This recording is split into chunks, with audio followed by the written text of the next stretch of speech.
नमस्कार, आप देख रहे हैं UP India live TV news. देश प्रदेश के ताज़ा तरीन समाचारों के लिए देखते रहें निष्पक्ष, निडर, बेबाक आवाज के साथ UP India live TV news. अब समाचार विस्तार से। जनपद बलरामपुर के थाना तुलसीपुर जरवा रोड नकटे नाला के समीप रात्रि लगभग 8 बजे चीनी मिल तुलसीपुर गेट के सामने स्कॉर्पियो और मोटरसाइकिल की भिड़ंत में 2 लोगों की घटनास्थल पर ही मृत्यु हो गई, एक गंभीर रूप से घायल हो गया। सूत्रों द्वारा बताया जा रहा है कि एक मोटरसाइकिल पर बलरामपुर तुलसीपुर के तरफ से आते समय जरवा रोड चीनी मिल गेट के सामने स्कॉर्पियो की भीषण टक्कर में पप्पू पुत्र अमेरिका उम्र 45 वर्ष, अनोखी पुत्र धोके उम्र 50 वर्ष, निवासी बेली बनकटवा थाना तुलसीपुर घटनास्थल पर दर्दनाक मृत्यु हो गई। मोटरसाइकिल पर सवार पुजारी पुत्र सीताराम उम्र 40 वर्ष गंभीर रूप से घायल हो गया, जिन्हें आमिर शाह, मीरू भाई व गुलाम जिलानी खां के सहयोग से सामुदायिक स्वास्थ्य केंद्र तुलसीपुर पहुंचाया गया। घटनास्थल पर एसएचओ तुलसीपुर व पुलिस बल की उपस्थिति देखी गई। थाना तुलसीपुर पुलिस घटनास्थल पर पहुंचकर मृतक की बॉडी को कब्जे में लेकर आवश्यक कार्रवाई कर रही है। तहसील तुलसीपुर संवाददाता मसूद अनवर की विशेष रिपोर्ट। भारतीय जनता पार्टी युवा मोर्चा के राष्ट्रीय महामंत्री के बलरामपुर जनपद आगमन पर भारतीय जनता पार्टी के पदाधिकारियों द्वारा स्वागत किया गया। भारतीय जनता पार्टी युवा मोर्चा के राष्ट्रीय महामंत्री वैभव सिंह का पार्टी कार्यालय अटल भवन पर स्वागत किया गया। स्वागत समारोह में भारतीय जनता पार्टी के जिला अध्यक्ष प्रदीप सिंह, बलरामपुर सदर विधायक पलटू राम, तुलसीपुर विधायक कैलाशनाथ शुक्ला, जिला मीडिया प्रभारी भारतीय जनता पार्टी डीपी सिंह, बलरामपुर जिला पंचायत अध्यक्ष आरती तिवारी, चंद्र प्रकाश सिंह गुड्डू, डॉक्टर अजय सिंह पिंकू, संदीप जायसवाल, ऋषभ सिंह, युवा मोर्चा जिला महामंत्री और तमाम पदाधिकारी उपस्थित रहे। आकाश चंद्र जायसवाल की रिपोर्ट। बड़ी जिम्मेदारी मुझको थी और जहाँ तक युवा मोर्चे का सवाल है, मैं राष्ट्रीय महामंत्री के दायित्व का निर्वहन करता हूँ और जैसा आपको पता है उत्तर प्रदेश में 2022 का चुनाव हमारे सामने है। योगी जी के नेतृत्व में पूरे प्रदेश का युवा आज उत्साहित है, आकर्षित है और जैसा आपको पता है कि कोरोना जैसी एक महाबीमारी के कारण पूरी दुनिया को नुकसान हुआ है, उससे हम भी अछूते नहीं हैं।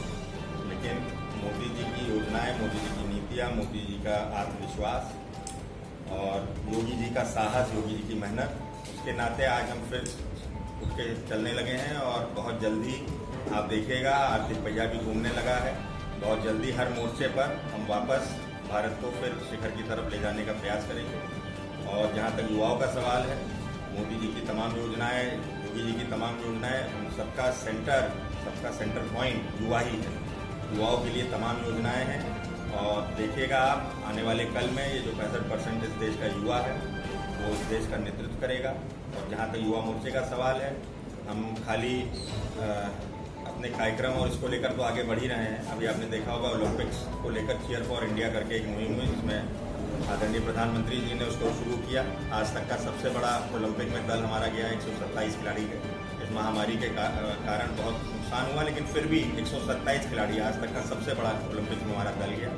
22 राज्यों से वो खिलाड़ी संबंध रखते थे। 18 खेलों में उन्होंने प्रतिस्पर्धा की और लगभग 7 या 8 मेडल भी हम लेकर आए। आपने देखा होगा नीरज जी ने गोल्ड भी दिला दिया भारत को। तो अब हम इन स्पोर्ट्स में भी काम कर रहे हैं। युवाओं के लिए आप देखे होंगे योगी जी ने भी छोटे छोटे स्टेडियम हर गांव तक पहुंचा दिए हैं, ओपन जिमों का निर्माण हो रहा है। तो हर दिशा में काम हो रहा है और यही नहीं, आप देखिएगा हम युवा नेतृत्व को भी आगे लेकर आएंगे। आपने देखा होगा आज तक का सबसे युवा मंत्रिमंडल अभी जो विस्तार हुआ है, आज जो एवरेज एज है मोदी जी के मंत्रिमंडल की वो आज तक की सबसे कम है।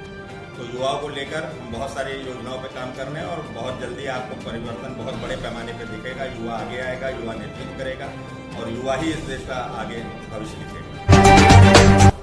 श्रावस्ती विधायक रामफेरन पांडे ने विकासखंड इकोना के अंतर्गत ग्राम पंचायत जोरडी, रमवापुर, भट्टपुरवा कला सहित कई अन्य गांवों में चौपाल लगाकर ग्रामीण जनों की समस्याओं और जन शिकायतों की सुनवाई करके संबंधित विभाग के अधिकारियों को विभिन्न जन समस्याओं का निस्तारण शीर्ष प्राथमिकता से कराए जाने का निर्देश दिया। कई समस्याओं और जन शिकायतों का निस्तारण विधायक श्रावस्ती रामफेरन पांडे ने चौपाल में मौके पर ही कराया। इस संबंध में विस्तृत जानकारी देते हुए विधायक श्रावस्ती रामफेरन पांडे ने UP India live TV news bureau Shravasti को बताया कि श्रावस्ती विधानसभा क्षेत्र में यदि किसी भी व्यक्ति को किसी भी प्रकार की जन समस्या या शिकायत है तो निसंकोच उन्हें अवगत करा सकते हैं। प्राप्त शिकायत के आधार पर निस्तारण संबंधित विभाग के अधिकारियों से जांच करवाकर कराया जाएगा। श्रावस्ती संवाददाता सुनील कुमार तिवारी की रिपोर्ट। उत्तर प्रदेश के जनपद बलरामपुर में समाजवादी पार्टी के वर्तमान जिला अध्यक्ष लोहिया वाहिनी छात्र सभा मुलायम सिंह यूथ ब्रिगेड संगठन के जिला अध्यक्ष द्वारा जिलाधिकारी को ज्ञापन दिया गया। ज्ञापन देने का मुख्य उद्देश्य मुख्यमंत्री योगी आदित्यनाथ द्वारा समाजवादी पार्टी के संरक्षक पूर्व रक्षा मंत्री और पूर्व मुख्यमंत्री मुलायम सिंह यादव के विरुद्ध अपशब्दों का प्रयोग करने के विरोध में दिया गया। ज्ञापन देते समय समाजवादी पार्टी के नेताओं में यह मांग की कि मुख्यमंत्री को अपनी मर्यादा में रहकर ही किसी शब्द का प्रयोग करना चाहिए। साथ ही साथ आजम खां की रिहाई की मांग भी की गई। धरना प्रदर्शन कार्यक्रम में पूर्व राज्य मंत्री डॉक्टर SP यादव, पूर्व विधायक सदर जगराम पासवान, पूर्व विधायक तुलसीपुर मकसूद खान, पूर्व विधायक उतरौला अनवर महमूद खान, समाजवादी युवजन सभा के निवर्तमान जिलाध्यक्ष राकेश यादव की अगुवाई में किया गया, जिसमें लोहिया वाहिनी के जिला अध्यक्ष अंकित सूर्यवंशी, छात्र सभा के जिला अध्यक्ष अशोक पटेल, विधानसभा अध्यक्ष बलरामपुर विजय कुमार मौर्य, दीपक यादव, परशुराम वर्मा, जिला उपाध्यक्ष समाजवादी पार्टी और तमाम समाजवादी कार्यकर्तागण मौजूद रहे। UP India live TV news के लिए संपादकीय विभाग से MP यादव के साथ आकाश जायसवाल की रिपोर्ट। उसके खिलाफ हम लोग यहाँ पर धरना प्रदर्शन, जो हमारे फ्रंटल संगठन है समाजवादी युवजन सभा, लोहिया वाहिनी छात्र सभा मुलायम सिंह यादव यूथ ब्रिगेड के कार्यकर्ताओं ने, पदाधिकारियों ने आज ज्ञापन दिया है कि योगी जी माफी मांगे इसके लिए। और दूसरा जो हमारा आज का मुद्दा है, समाजवादी पार्टी के राष्ट्रीय महासचिव, मौजूदा सांसद, पूर्व मंत्री आजम खां साहब, जिन्होंने जौहर विश्वविद्यालय बनवाया जहाँ पर गरीब अमीर सबके बच्चे पढ़ते हैं, उनके ऊपर ये भाजपा सरकार ने बदले की भावना से और एक तरीके से प्रताड़ना करने के लिए माननीय आजम खां साहब के खिलाफ फर्जी मुकदमा दर्ज करके जेल भेज दिया है। 2 साल से जेल में पड़े हैं। उनको तमाम बीमारी है, किडनी की बीमारी है, कोरोना भी हो गया था, फिर भी ये सरकार जो है उनको रिहा नहीं कर रही है। तो हमारी मांग है इस धरना के माध्यम से कि आजम खां साहब के ऊपर जो फर्जी मुकदमे दर्ज हुए हैं, सभी मुकदमे वापस लिया जाए और उनको ससम्मान जो है रिहा किया जाए।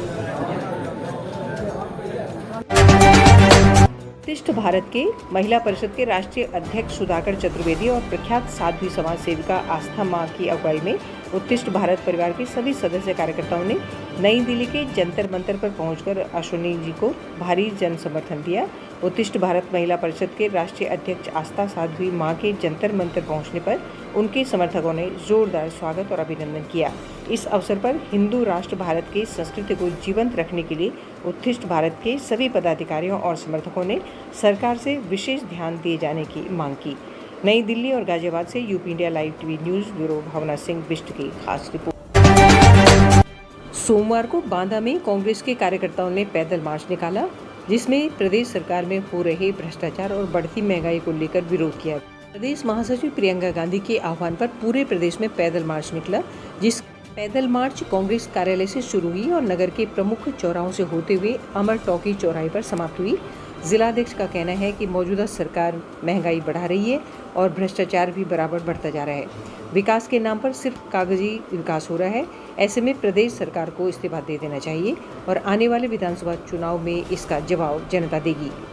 चित्रकूट धाम मंडल बांदा से ब्यूरो चीफ शालिनी पटेल की रिपोर्ट। वर्तमान सरकार के खिलाफ भाजपा गद्दी छोड़ो, जिस तरह से जब से भारतीय जनता पार्टी की सरकार केंद्र में बनी है, उत्तर प्रदेश में बनी है, गरीब आदमी तबाह हो चुका है, महंगाई बढ़ती जा रही है, डीजल पेट्रोल के रेट कीमतें बढ़ती जा रही हैं। जो उन्होंने कहा था वो एक भी वादा, एक भी काम नहीं किया।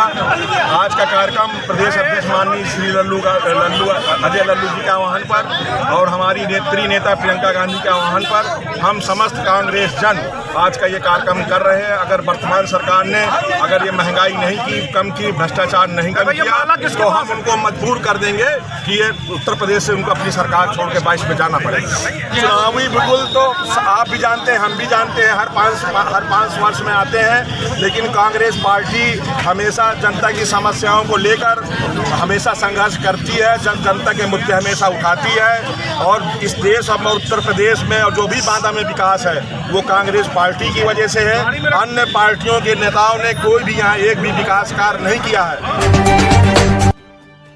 नमस्कार। रासायनिक खेती की अपेक्षा जैविक खेती की अच्छे परिणाम। गांव सायर टोभा जिला बिलासपुर हिमाचल प्रदेश के गगनपाल केमिकल खेती से तंग आ चुके थे। इसके चलते अब 8 बीघा भूमि पर कर रहे हैं जैविक खेती। उनका कहना है कि महिला स्वास्थ्य एवं सशक्तिकरण हेतु सुभाष पालेकर प्राकृतिक खेती करने की आवश्यकता इसलिए पड़ी क्योंकि प्रदेश में 53.4% महिलाओं और युवतियों तथा 50.2% गर्भवतियों में खून की कमी पाई गई है। प्रदेश में 5 साल तक की उम्र के 53.7% बच्चों में खून की कमी तथा 13.7% बच्चे कुपोषित है। लेकिन यदि हम हमारे बच्चे तथा महिलाएं दिन में 2-3 बार भरपेट भोजन करते हैं तो फिर इन पोषक तत्वों की कमी क्यों? इसका समाधान है प्राकृतिक खेती आधारित मेरी बगिया। रसायन मुक्त बिना खर्चे वाली तथा वर्ष भर संपूर्ण पोषक तत्व आधारित साग सब्जी फल तथा घर में प्रयोग होने वाली मसाला फसलें देने वाली मेरी बगिया तैयार करने हेतु प्राकृतिक खेती खुशहाल किसान योजना का लाभ ले। लंबे समय तक लैब टेक्नीशियन की नौकरी और स्वयं की लैब में विभिन्न तरह के केमिकल से घिरे रहने वाले श्री गगनपाल सदैव खेती में प्रयोग हो रहे रसायनों के दुष्प्रभावों से चिंतित रहते थे। उन्होंने बताया कि मुझे प्राकृतिक खुशहाल किसान योजना के बारे जानकारी मिली। पहले तो इसे छोटी सी क्यारी में परीक्षण के तौर पर शुरू किया। जब अच्छा परिणाम देखने को मिला तो इस फार्मूले को 8 बीघा जमीन में शुरू किया। खेती की जानकारी पाने के लिए महाराष्ट्र का दौरा किया और वहां पद्मश्री सुभाष पालेकर से प्राकृतिक खेती का प्रशिक्षण प्राप्त किया। श्री गगनपाल ने न केवल प्राकृतिक खेती की विधि को अपने खेतों में शुरू किया बल्कि अपने साथ 15 और किसानों को इस खेती विधि से जोड़कर प्राकृतिक खेती राज्य बनाने की दिशा में अपना योगदान दिया। श्री गगनपाल का कहना है कि उन्होंने अपने खेतों में मक्की, सोयाबीन, मूंग, अरहर, जिमीकंद, अरबी, टमाटर, अदरक, शिमला मिर्च, घिया और तोरई तथा अन्य विभिन्न फसलों के साथ घर में प्रयोग होने वाले मसालों की भी खेती की है। मुझे अपनी फसल को बाजार ले जाने की आवश्यकता नहीं पड़ती और लोग बाजार भाव से ज़्यादा दामों पर उनके घर से ही खरीद कर ले जाते हैं। गगनपाल का कहना है कि जहां उनका रासायनिक खेती में 12,000 रुपये प्रति बीघा खर्चा आता था, अब वो घटकर 8,000 रुपये प्रति बीघा रह गया है। UP India live TV news के लिए हिमाचल प्रदेश से ब्यूरो चीफ ललिता कश्यप की विशेष रिपोर्ट। इस प्रदेश के ताज़ा तरीन समाचारों के लिए देखते रहिए UP India live TV news.